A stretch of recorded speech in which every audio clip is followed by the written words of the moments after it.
Bonjour à tous, je voulais aborder deux choses aujourd'hui avec vous. Donc je signale une tentative de nuire à mes activités. Donc, plusieurs annulations de séances ont eu lieu en même temps, donc j'ai donc trouvé ça suspect. Donc ce n'est d'ailleurs pas la première fois, hein. Là ils viennent de récidiver. J'ai donc enquêté de mon côté et en effet des personnes mal intentionnées dissuadent et me diffament auprès des personnes qui ont pris un rendez-vous pour une séance d'hypnose régressive ésotérique.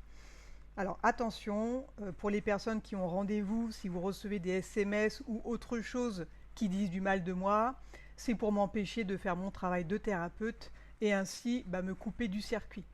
Donc la guerre de l'information, elle fait rage. Donc ceux qui dérangent, on leur coupe les vivres. Donc à l'aide de personnes payées pour cela. Et le pire, c'est qu'ils empêchent les consultants d'avoir accès à une thérapie alternative et de ce fait d'aller mieux. Donc soyez vigilants et ne croyez pas les premiers venus qui viennent vomir sur moi. Le bon côté des choses, pour les personnes qui veulent réserver une séance, il y a moins d'attente.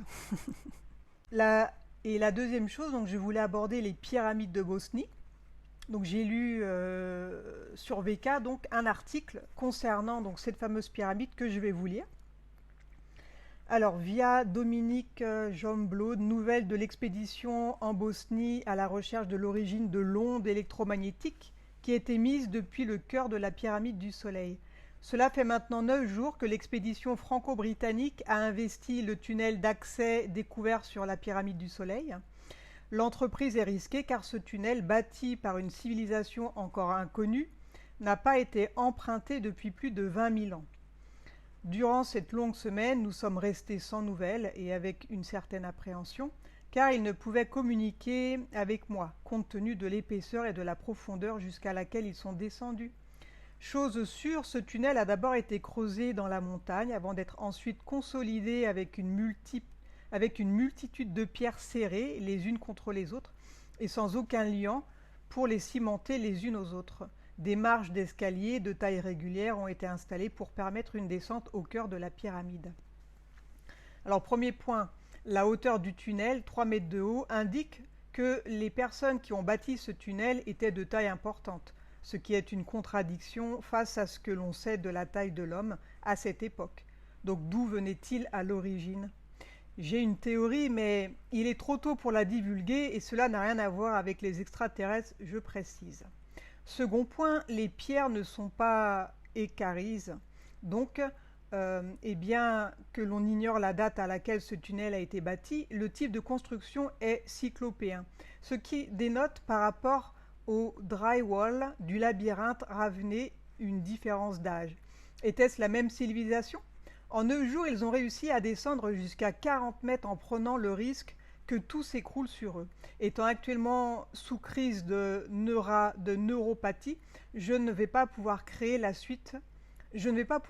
suite la vidéo explicative de cette expédition que vous attendez tous et toutes. Mais je vous promets que celle-ci sera réalisée avant le 15 mai prochain.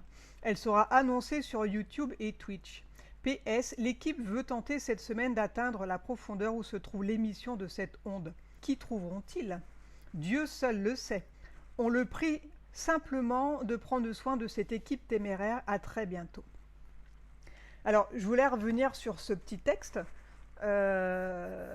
parce que ils ont découvert qu'il y avait un puits, qu'il y avait des ondes, que potentiellement ce ne sont pas des humains qui ont construit les pyramides, donc plutôt des géants, hein, c'est ce qu'il a sous-entendu.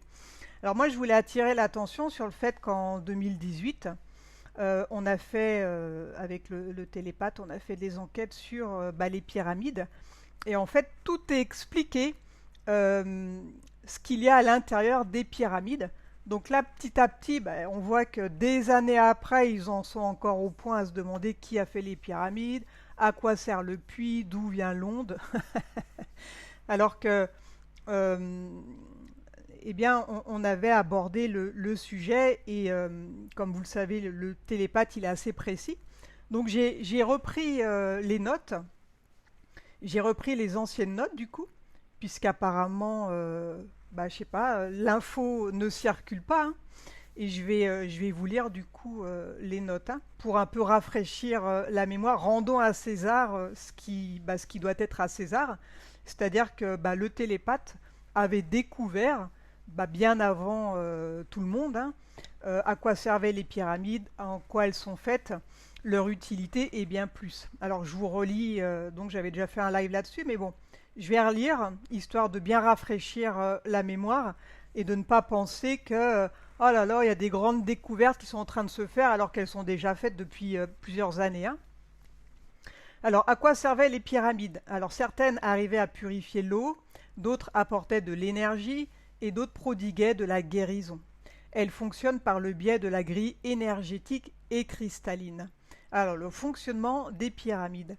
Les pyramides ont plusieurs fonctions: d'antenne, de relais, de réparation. Il y a un endroit ou à un moment précis où la lumière du soleil rentre, et cette chambre est remplie à la base d'émaux, des pierres dotées d'une énergie se mélangeant au magnétisme de la pyramide, pouvant soigner presque toutes les maladies. Il y a des pyramides qui reposent sur une pyramide inversée. En rentrant dedans, le temps s'écoule à l'envers. Et chaque pyramide est un portail. Certains sont des portails spécifiques, mais les pyramides inversées permettent de remonter le temps sur un plan physique.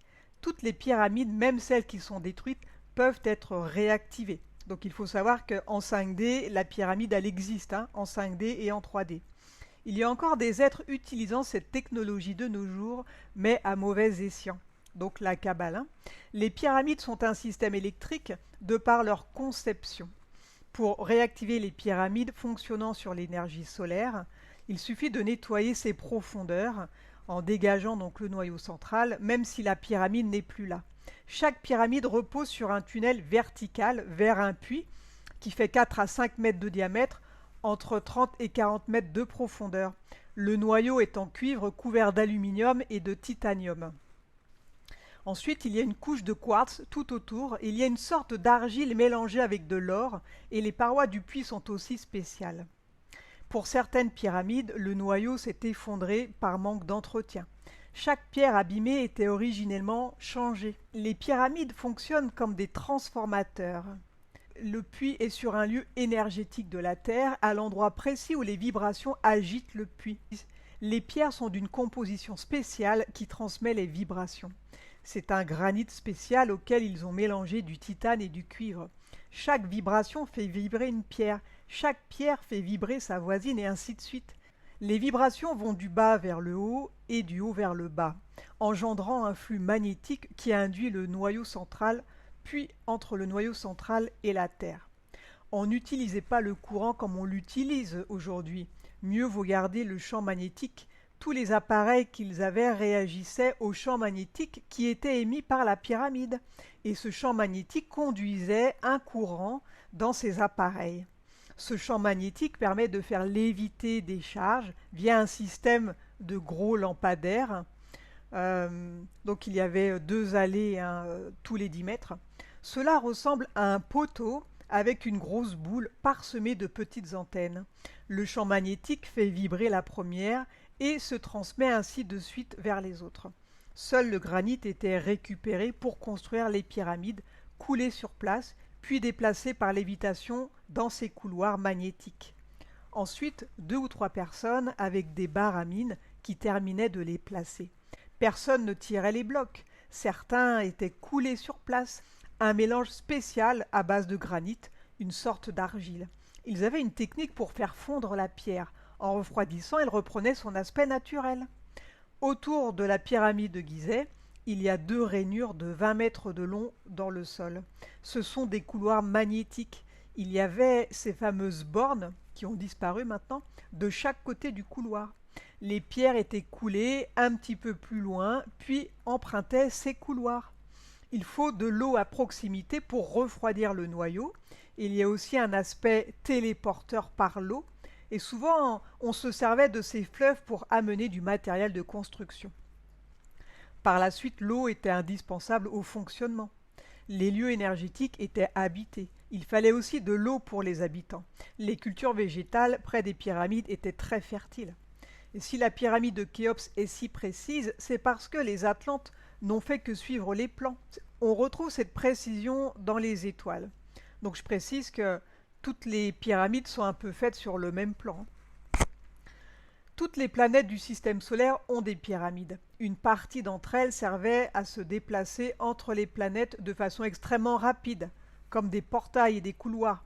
C'est une dématérialisation de chaque molécule et atome pour être rematérialisé de l'autre côté, donc dans une autre pyramide. On peut programmer les pyramides pour toutes les destinations souhaitées. À l'origine, elles n'avaient qu'une destination, mais par la suite, elles ont été déprogrammées pour d'autres fins. Celle de Mars est à Silbury, hein, donc au sud de l'Angleterre. Donc ceux qui étaient sur Mars, voilà, pouvaient venir à Silbury par le biais de cette pyramide, hein. Alors, le cycle de 26 000 ans a un lien avec les pyramides. Les civilisations arrivent à leur apogée technologique parce qu'elles n'ont pas su la maîtriser. C'est une autodestruction. Les pyramides sont utilisées pour faire une remise à zéro sur toute la Terre. Plein de pyramides se mettent à dégager des ondes, donc ça fait comme un tremblement de partout. On dirait que tout est plus chaud, même l'eau se met à bouillir. C'est le déluge que nous avons déjà vécu. Donc la première fois, c'est arrivé au bout de 25 790 années.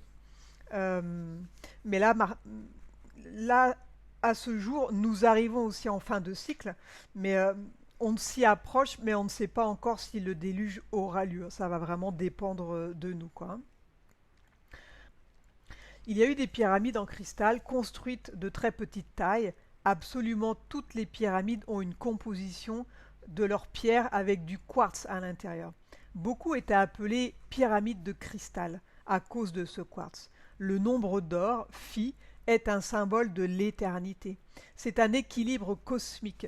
C'est ce que l'on appelle les pyramides rondes. Il y en a une à Sidonia, sur Mars, une autre pas loin de Stonehenge, donc c'est sa jumelle.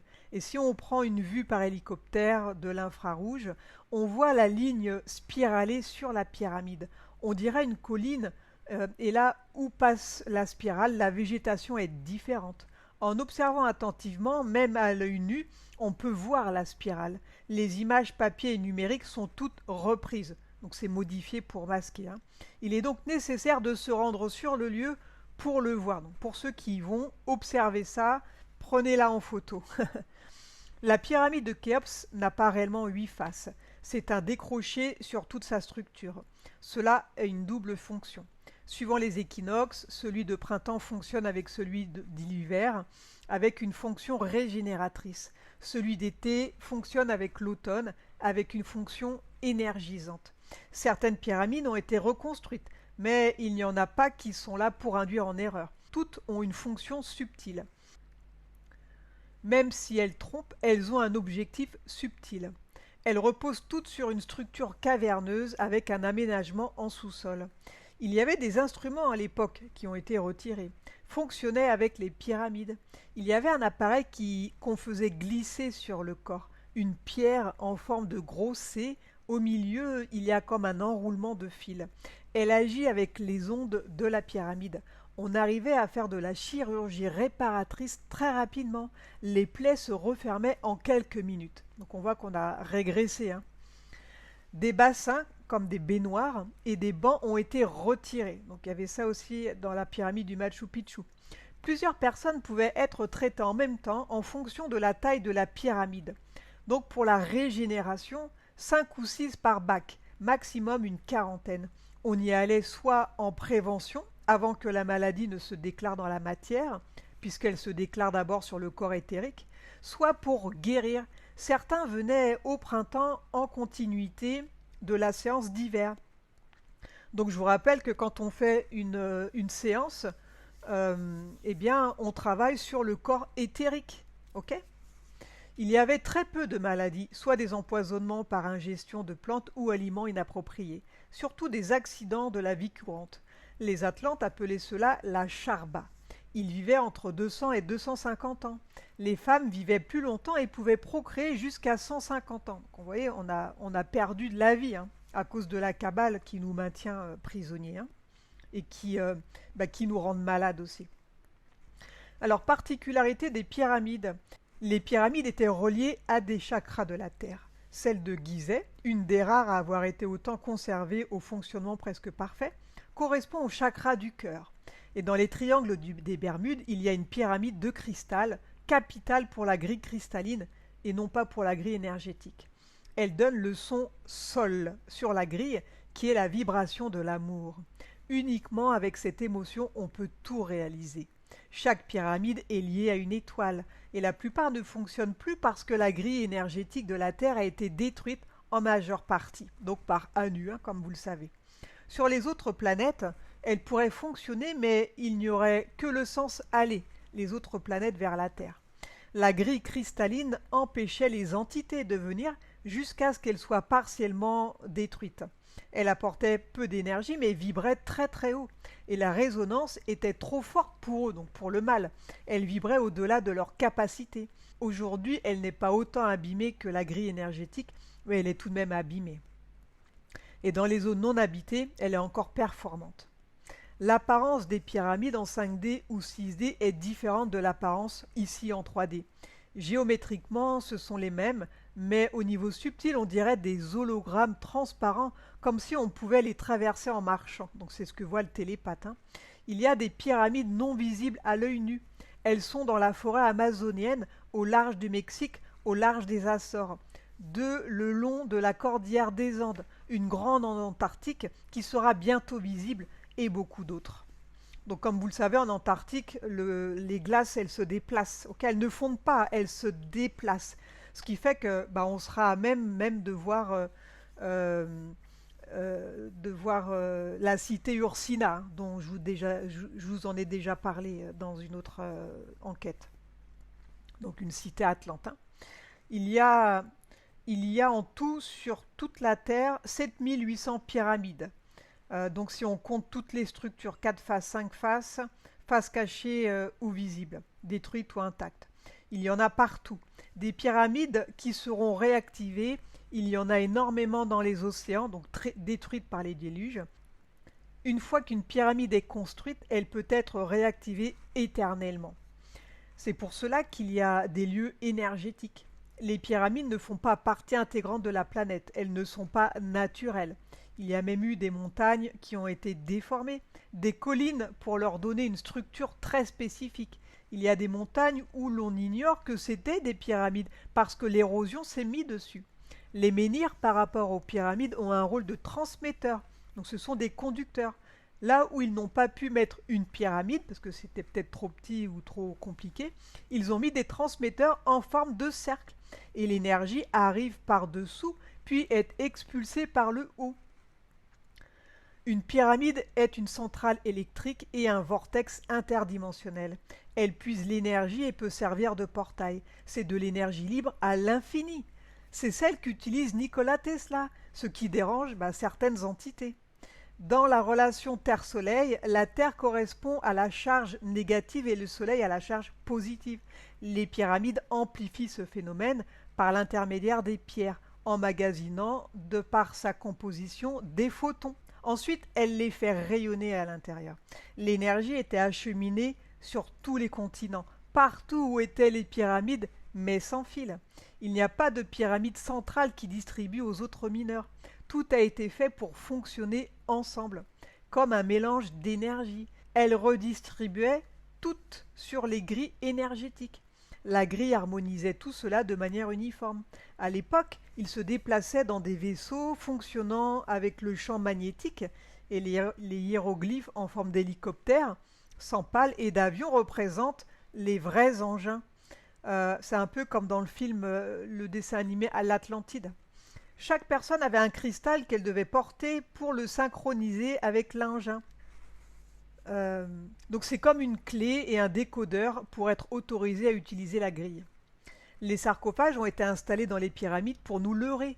Les pyramides ont uniquement accueilli les cadavres pour les dessécher, le temps entre deux pleines lunes. Ensuite, le corps était enlevé, enrubanné et mis dans des tombeaux à quelques mètres de profondeur du sol. Les nobles étaient dans des sarcophages. Les trésors des tombeaux autour d'eux étaient ajoutés, mais pas dans les pyramides. Une pyramide génère une onde de forme si ses quatre faces sont orientées nord-est, sud-ouest. En réalité, il faut qu'elle ait des proportions particulières. C'est une onde de forme dynamisante. Cette onde de forme a un effet bénéfique sur l'eau. Cela lui donne un goût neutre et cela lui enlève certaines impuretés. Elle ressort purifiée. Et même si on met une eau relativement trouble, très souvent elle ressort très claire. Cette onde de forme qui est générée rebondit sur chaque angle et elle traverse les molécules d'eau à une vitesse très rapide. Il y avait de l'eau à l'intérieur des grandes pyramides. Donc le télépathe, il en voit une en particulier qui est pleine d'eau. On dirait qu'elle a une partie basse. Il y a un bassin où il semble que le fond, au lieu d'être plat, est tout déformé. Et la forme du bas du bassin a une importance particulière. C'est rempli d'eau jusqu'aux rats. Ce que l'on appelle chambre du roi et de la reine ne risque pas d'être des tombeaux. C'est la grande pyramide de Gizeh. Il y a une évaporation de l'eau passant dans des conduits, des espèces de tunnels, et on les voit dans les pyramides représentées en des passages allant d'une chambre à l'autre. Et quand l'eau s'évapore, cela engendre comme de la vapeur. Alors, le parcours de l'eau, elle part du bas, un bouchon bouge, donc dans la chambre initiale, la vapeur monte, donc une sorte de conduit, et elle arrive dans une première chambre, donc située légèrement plus basse que celle d'origine. La pression s'y forme de plus en plus, donc intensément. Le télépathe, il ressent un sentiment de pesanteur et de chaleur, comme s'il ressentait l'eau presque comprimée à l'état de gaz. Et cela repousse un autre bouchon, cela comme la forme d'un T qui se déplace. Et cela permet à l'eau de monter dans la chambre qui est encore plus haute. Et là, on dirait qu'elle est comme dynamisée. Et le télépathe a très froid en haut, donc c'est très humide. Et sur le plafond, donc en pente, l'eau se condense sous forme de nombreuses grosses gouttes. Et en suivant cette surface inclinée, elle tombe dans une grosse baignoire en pierre. Donc c'est une cuve récupératrice et non un tombeau. Il y a un système de trop-plein, ce qui fait que l'excédent d'eau repart dans un conduit.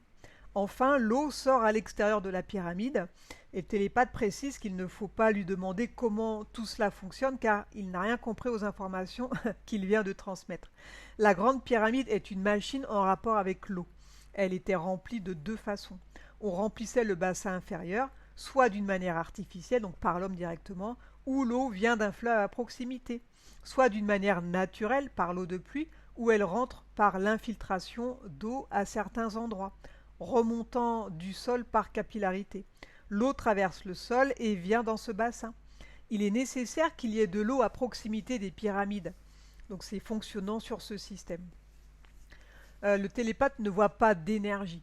Tout ce qu'il voit, c'est qu'il y a plusieurs hommes rentrant un bouchon en pierre, donc d'1 mètre de diamètre environ. Ils le rentrent dans un conduit de la pyramide en appliquant une pâte, donc un peu crémeuse, autour du bouchon, possiblement pour le faire glisser. Ils poussent un premier bouchon, ce qui crée une compression dans le bassin du bas. Ensuite, ils mettent un deuxième bouchon, donc sans pâte cette fois. Ils s'arrêtent à quelques centimètres du premier, donc 10 centimètres environ, et cela semble complètement étanche. L'eau dynamisée était évacuée par un orifice, donc situé sur l'une des faces de la grande pyramide, et cette sorte de baignoire a un système de trop-plein qui évacue l'eau dans ce tube. L'eau ressort et est ensuite canalisée par l'homme. Elle va sur des plantations, des plantes que le télépathe n'a jamais vues. Cette eau dynamisée et très pure permet à la végétation de se développer plus efficacement. Donc le télépathe n'arrive pas à s'expliquer pourquoi en bas la chaleur est si intense, donc comprimant l'eau, alors qu'en haut c'est froid, qui est intense, détendant l'eau. Il y a des périodes de l'année où c'est l'homme qui remplit la pyramide, d'ailleurs le fleuve qui est à côté est bas, et une autre où la pyramide lâche presque constamment de l'eau, qui n'est pas utilisée puisqu'il n'y a pas de plantation, car l'eau de pluie est abondante. Il y a aussi une partie de l'eau qui est détournée, mise dans des sortes de jarres en terre, donc sûrement pour la conservation. Et l'eau du Nil, donc le fleuve d'Égypte, n'arrivait pas au niveau de la pyramide lorsqu'il pleuvait beaucoup. Donc autour, il y a des étendues de champs. L'eau s'infiltrait depuis le dessous de la pyramide pour arriver jusqu'au bassin du bas. donc au fond entièrement biscornu. La chaussée appelée processionnelle a deux fonctions. Donc au départ, elle a servi à la construction de la pyramide. C'était un chemin de lévitation, donc pour le transport des pierres. Et deux, puis en période de pluie abondante, la pyramide évacuait et rejetait l'excédent dans le Nil. Il l'appelait le lit de la vie. Ce couloir était très respecté. Il va de la pyramide jusqu'au Nil. Donc le télépathe assure qu'il n'y a jamais eu de corps inanimé dans cette pyramide-là. Les fonctions des pyramides dites de Képhren et de Mykérinos étaient énergétiques. Chaque pyramide a une onde de forme pouvant être utilisée de différentes manières. Dans ces pyramides, elles avaient plutôt un pouvoir régénérant. Il y a une chambre sous la pyramide, c'est un puits. Une partie de l'énergie est en terre, qui était canalisée par l'onde de forme. Cela rappelle au télépathe les séances évoquant le principe des bobines de Tesla. Il sent que c'est pareil. L'onde de forme arrivait à canaliser l'énergie. On peut voir sortir en haut de la pyramide comme un faisceau montant assez haut. Et à ras le sol, cela fait une onde de forme carrée. Et ces ondes s'éloignent progressivement de la pyramide à la manière d'un caillou jeté dans un lac, engendrant à la surface de l'eau des ondes de forme. Cela a une fréquence d'environ 400 Hz. Donc cela marque 400 partout dans la vision du télépathe. Il avait été vu lors de la première enquête sur les pyramides que la note sol correspondait à la vibration de l'amour.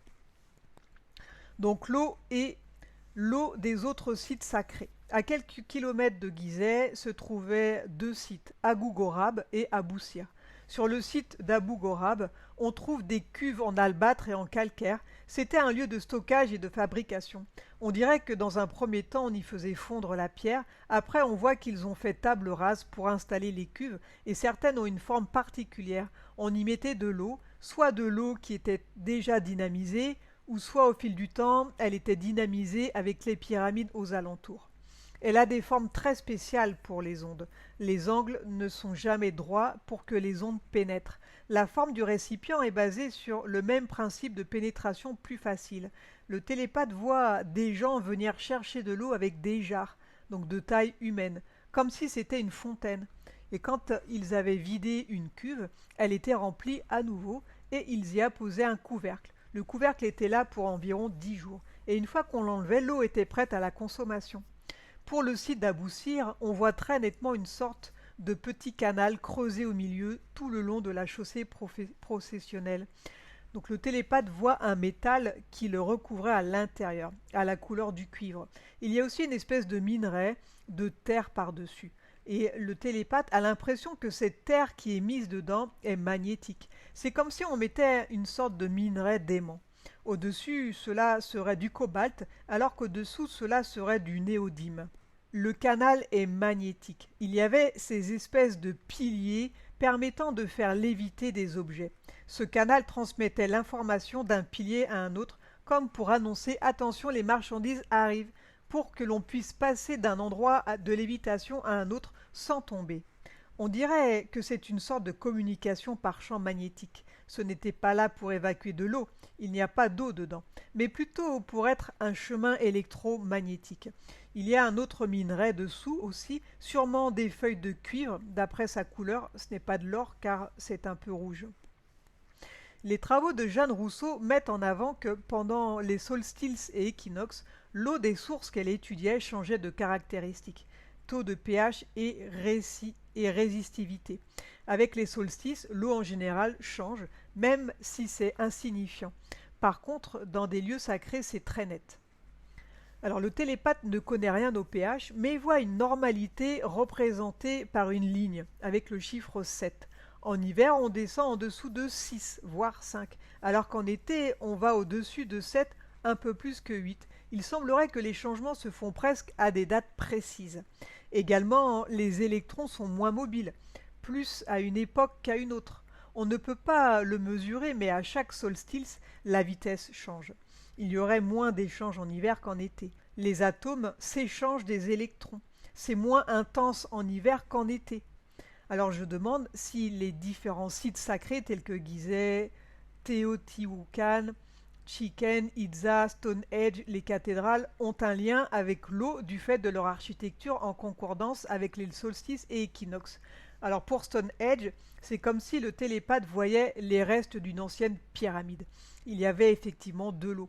Cela ne ressemble pas du tout à ce que l'on connaît aujourd'hui, comme si tout a été déplacé, comme s'il y a dû y avoir une pyramide à une époque.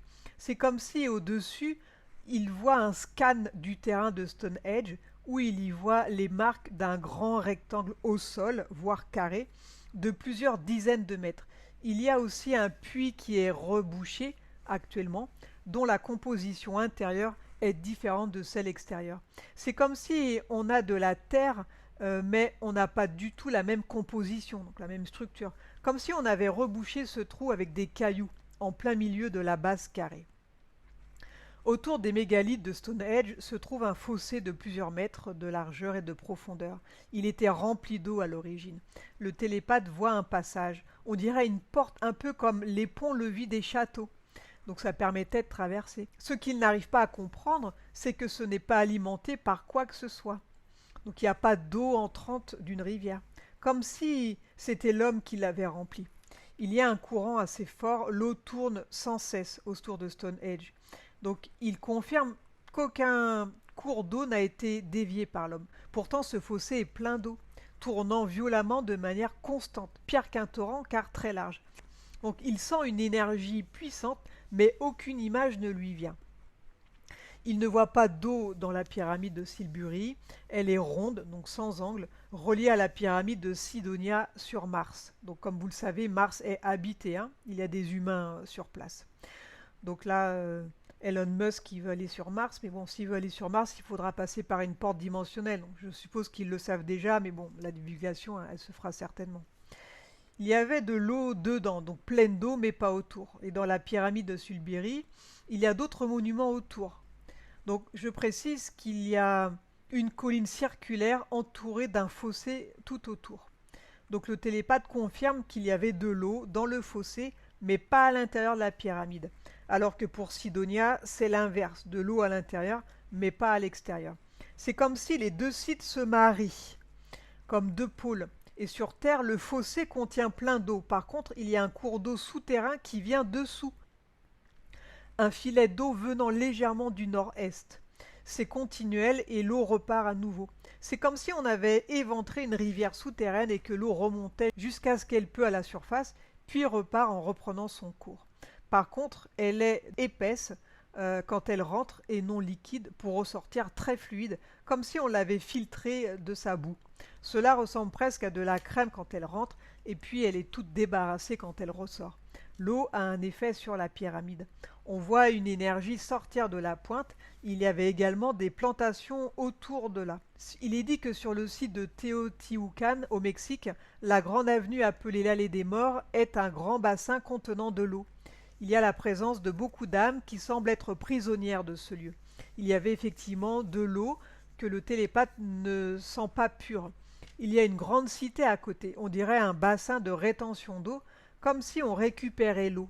Il y a même plusieurs bassins, et au début elle n'est pas pure, comme polluée, puis elle s'éclaircit à mesure qu'elle passe les bassins. Il y a au moins 3 niveaux de bassins. Elle ressort claire à la fin.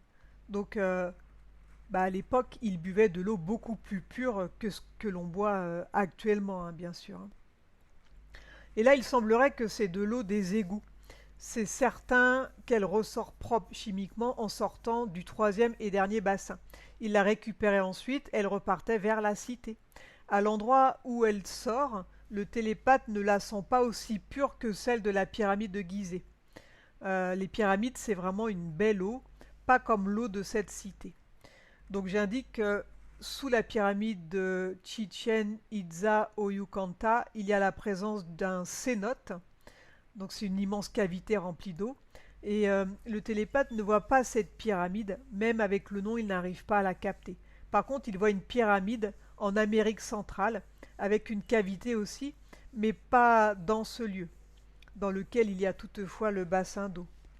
Alors, je demande si tous ces sites précédemment énumérés ont été conçus et fabriqués par une ancienne civilisation qui utilisait l'eau comme moyen de guérison via différentes techniques de dynamisation, comme l'onde de forme pyramidale, la géométrie sacrée, l'effet des astres et les moments de solstice et équinoxe. Donc le télépathe voit beaucoup d'Atlantes autour.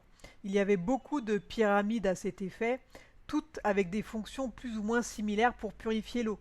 Par contre, le télépathe voit le nombre phi, le ressentant comme sacré. Il était partout dans toutes les constructions. C'est comme s'il se servait de ce nombre pour construire tout ce qu'ils ont construit. Donc il a une importance capitale, hein.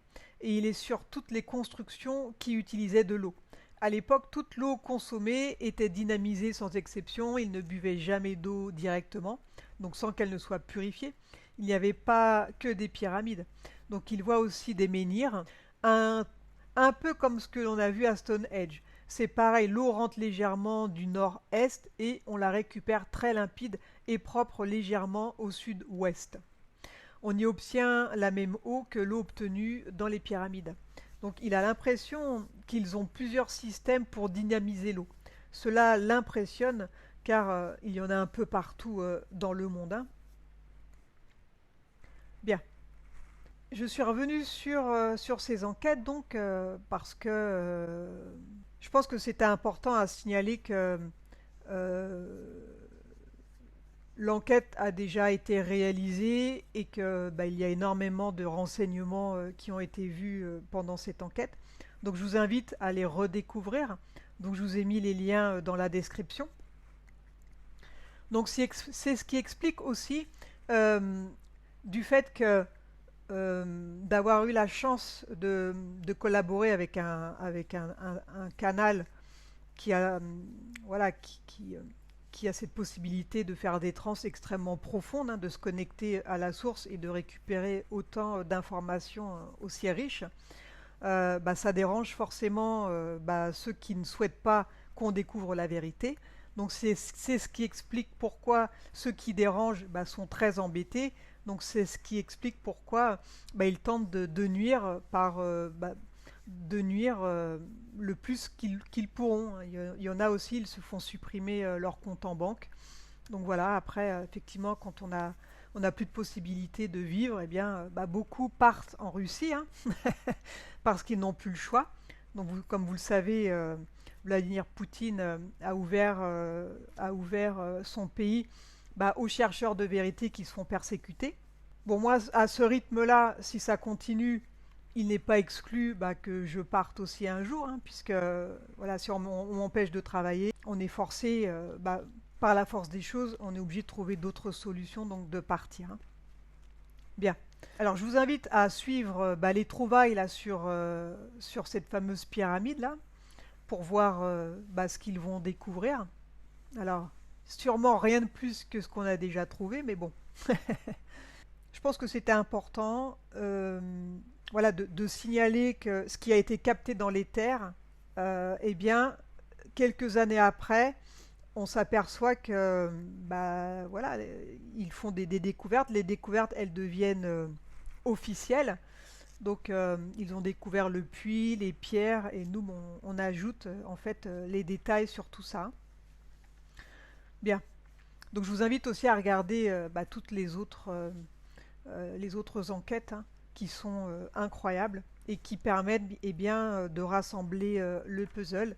Donc, n'en déplaise aux détracteurs. Donc, je vous dis à bientôt. Au revoir.